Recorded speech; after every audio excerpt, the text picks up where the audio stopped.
Last month, we told you more than 700 Battle Creek Public School students were without a ride to the first day of school. This morning, more than 2 weeks later, the problem remains the same. News Channel 3's Hannah Knowles joining us live in Battle Creek. Hannah, the school district says they're doing everything they can to recruit more drivers.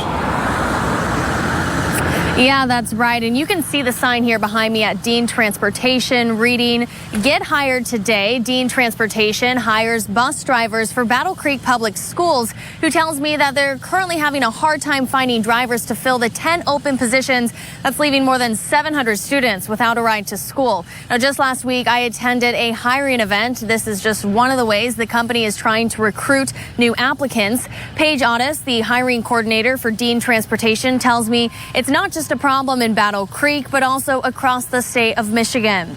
She says one big reason they believe they're short this year compared to years past is a lot of elderly drivers retired during COVID-19, and finding younger qualified people is harder than expected. Now, during the event, I met Alana Smith. She's applying for a position. I noticed on the news and in the newspaper and all over social media that there is a high demand and a shortage for bus drivers right now. I didn't want to see the kids continue to suffer trying to get to school. That really hurt my heart. She says as a single parent herself, she knows how hard it can be to manage driving kids to and from school and a full-time job. She says she hopes others will see her applying and lend a helping hand too. Battle Creek Public Schools and Dean Transportation is offering some incentives to drivers who sign up. They're currently paying $18 to $21 an hour, as well as a $750 sign-on bonus and a full benefits package. Now, I did reach out to Battle Creek Public Schools to see if they have anything to say to parents at home about an update on this shortage, and I did not hear back. Coming up next, hear from another single parent here in Battle Creek who says if this shortage does not get better, she might have to pull her kids out of the classroom.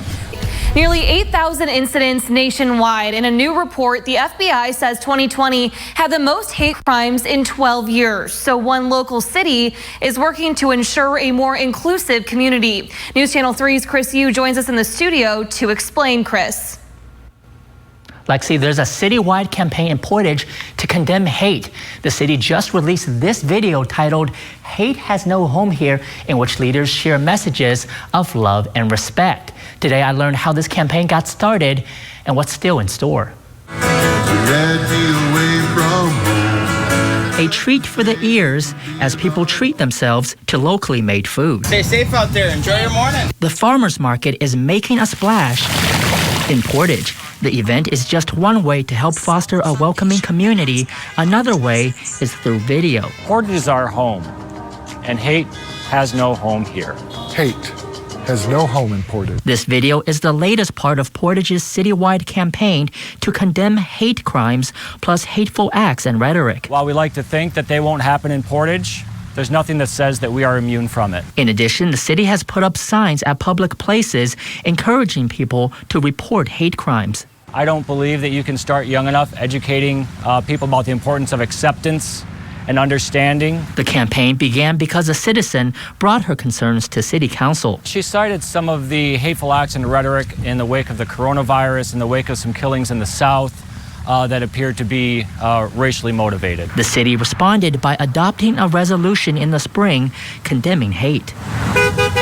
Portage resident Tristan Henry, who regularly spreads his own message of equality, thank you, says the city's doing the right thing. I think it's definitely a step in the right direction. And once again, I hope that the city continues to work with a lot of its residents and continue to listen. Portage Acting City Manager Adam Haringa says there have not been any reports of hate crimes in Portage, but across the country, it's a different story.